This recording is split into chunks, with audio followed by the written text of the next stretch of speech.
अचानक किस मुद्दे पर कूद पड़ा ये मुस्लिम देश? भारत और रूस के बीच आई ये बला कौन है? खुली की खुली रह गई पाकिस्तान की आंखें। रूस के साथ मिलकर तबाही ला रहा था साथ, रास्ते में आए इस देश ने कर दिया अलग ही खेल। इस झटके के बाद कैसे हैं भारत और रूस के संबंध? रूस ने पहना दिया भारत को विश्व शक्ति का मुकुट। कैसे अमेरिका की सबसे बड़ी ताकत छीन रहा है भारत? अब तक की सबसे बड़ी हार के लिए तैयार हो जाए अमेरिका। भारत का साथ देने के लिए खड़े हो गए दर्जनों देश। अमेरिका के पैरों तले सर की जमीन। खत्म हो गया अमेरिका का साम्राज्य। मुस्लिम वर्ल्ड की सबसे बड़ी साजिश नाकाम कर गया भारत। मुंह छुपाता भाग रहा है तुर्की। दोस्तों, नुपुर शर्मा प्रकरण के बाद बिगड़े थे हालात। मुस्लिम देशों के एक वर्ग ने भारत पर हाल में आरोप लगाया कि देश में मुस्लिमों के साथ बेहतर व्यवहार नहीं हो रहा है। एक के बाद एक कुछ घटनाओं से यह विवाद और बढ़ा। तमाम मुस्लिम देशों ने इस पर कड़ी आपत्ति जताई और सख्त बयान जारी किया। बाद में भारत ने इन देशों से सीधा संवाद कर हालात को सामान्य किया। बाद में यह बात भी सामने आई कि मुस्लिम देशों से संबंध खराब करवाने की साजिश पाकिस्तान से की जा रही थी। इस प्रकरण के बाद ये मुस्लिम देश भारत की छाती पर चढ़ने की कोशिश में थे, लेकिन भारत की ताकत के आगे छोटे पड़ गए। अब भारत की डिप्लोमेटिक पावर के कारण ये चुप हो गए हैं, लेकिन अंदर ही अंदर जल रहे हैं। अब तुर्की का ही उदाहरण ले लीजिए। भारत द्वारा इतनी मदद मिलने के बाद भी वो पाकिस्तान के पक्ष में कश्मीर कश्मीर करने लगा और दुनिया ने उसको नमक हराम बोलकर वहीं चुप करा दिया। लेकिन अब आपको जानकर हैरानी होगी कि इनमें से एक मुस्लिम देश ने भारत की मदद की है।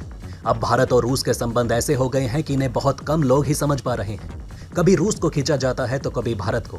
ऐसे में जिगरी के साथ खड़े रहे भारत ने दोस्ती की ताकत के साथ विश्व गुरु वाली ताकत भी दिखा दी। रूस के साथ भारत के संबंध को तोड़ने में सबसे बड़ा प्रहार रूस के व्यापार पर रोक लगा देना था। अब डॉलर पर प्रतिबंध लगा दिया गया तो कैसे ही व्यापार होगा। लेकिन इसी पर एक बार फिर हलचल हुई है, लेकिन ये हलचल इस बार पाकिस्तान को रुलाएगी। यूक्रेन पर हमला करने के बाद दुनिया भर के प्रतिबंध झेल रहे रूस के साथ भारत मजबूती से खड़ा है। भारत और रूस के बीच दशकों पुराने संबंध रहे, इसलिए इस मुश्किल वक्त में भारत मॉस्को के साथ अपनी दोस्ती निभा रहा है। इस बीच यूएई भारत रूस के बीच अहम कड़ी बना हुआ है। दरअसल भारत ने यूक्रेन युद्ध के बाद से मॉस्को के साथ व्यापार बढ़ा दिया। भारत ने अरबों डॉलर का तेल रूस से मंगवाया है। हालांकि यूएस प्रतिबंध के बावजूद भारत और रूस का व्यापार डॉलरों में नहीं हो पा रहा। इस मुश्किल को दूर करने के लिए रूस जहां चीनी मुद्रा युआन में बिजनेस को बढ़ावा दे रहा है, हालांकि भारत को युआन के इस्तेमाल पर कड़ी आपत्ति है। भारत के संकट का हल यूएई की मुद्रा दिरहम से निकाला गया। राइटर्स के अनुसार पिछले कुछ हफ्तों में भारतीय रिफाइनरियों ने रूसी तेल की कुछ खरीद को रूबल में निपटाना शुरू कर दिया, लेकिन अधिकांश व्यापार अभी भी अन्य मुद्राओं में है। रूबल आंशिक रूप से परिवर्तनीय है और दोनों देशों ने अभी तक रूपरेखा को अंतिम रूप नहीं दिया। पहले अधिकारियों ने कहा कि भारत सरकार आने वाले महीनों में रूस को अधिकांश भुगतान दिरहम में होने की उम्मीद करती है। गौरतलब है कि भारत के रूस के साथ लंबे समय से राजनीतिक और सुरक्षा संबंध है और उसने यूक्रेनी युद्ध की निंदा करने से परहेज किया। वहीं भारत और यूएई के संबंध काफी मजबूत हैं। पीएम मोदी ने पिछले दिनों यूएई का दौरा भी किया था। पीएम मोदी ने इस दौरान दोनों देशों के बीच दोस्ती की जमकर तारीफ की। यूएई कश्मीर में भी निवेश करने जा रहा है। भारतीय मुद्रा तेजी से इंटरनेशनल करेंसी बनने की राह पर है, लेकिन तब तक के लिए यूएई ने भारत की बड़ी मदद कर दी है। अब की महीने के शुरुआत में भारत ने भी धमाका कर सबको अपनी ताकत बता दी। भारत ने कुछ ही महीनों में 8 देशों के साथ रुपए में व्यापार करने का करार कर लिया। रूस, Israel, Germany, Mauritius, Sri Lanka, Malaysia, Myanmar और सिंगापुर जैसे देश भारत के साथ रुपए में व्यापार करने के लिए तैयार हो चुके हैं। इतना ही नहीं, लगभग 100 देश भारत के साथ रुपए में ट्रेड सेटलमेंट के लिए बातचीत कर रहे हैं। अभी तक भारत में 49 वोस्ट्रो खाते खुल चुके हैं, जो दूसरे देशों के साथ रुपए में व्यापार करने के लिए जरूरी है। आपको बता दें कि इतनी जल्दी भारत इस मुकाम तक पहुंच जाएगा यह किसी ने सोचा तक नहीं था, लेकिन आज ये खतरे की घंटी अमेरिका के लिए काल बन रही है।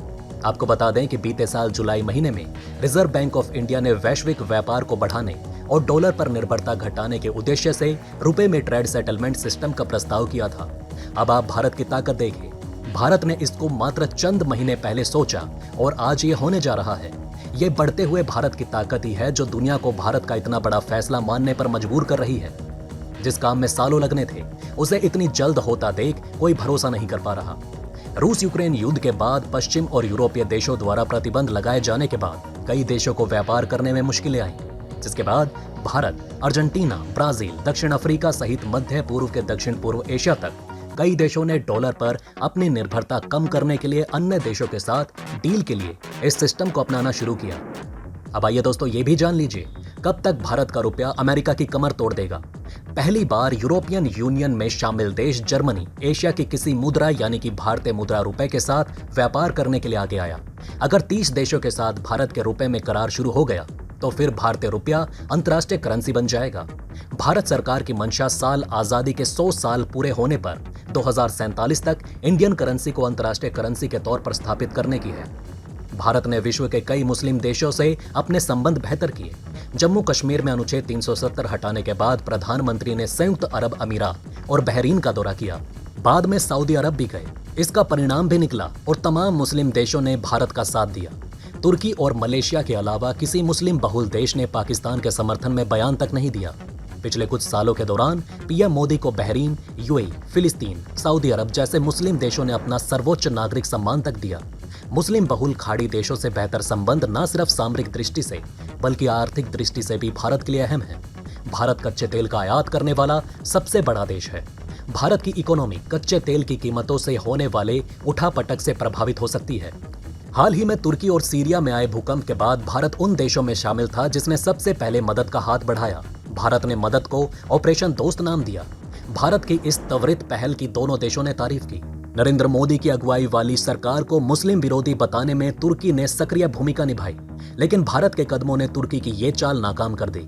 अगर अब तुर्की भारत के खिलाफ बोलता है तो दुनिया उसी को नमक हराम बोलकर उस पर थूकेगी।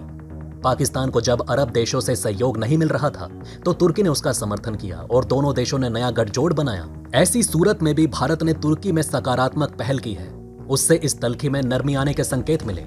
तो दोस्तों, अब आप हमें कमेंट सेक्शन में बताएं कि क्या आपको ये बातें पहले से पता थी। अगर नहीं तो इनमें से कौन सी बात आपको सबसे ज्यादा इंटरेस्टिंग लगी, और कमेंट बॉक्स में जय हिंद लिखना ना भूलिएगा।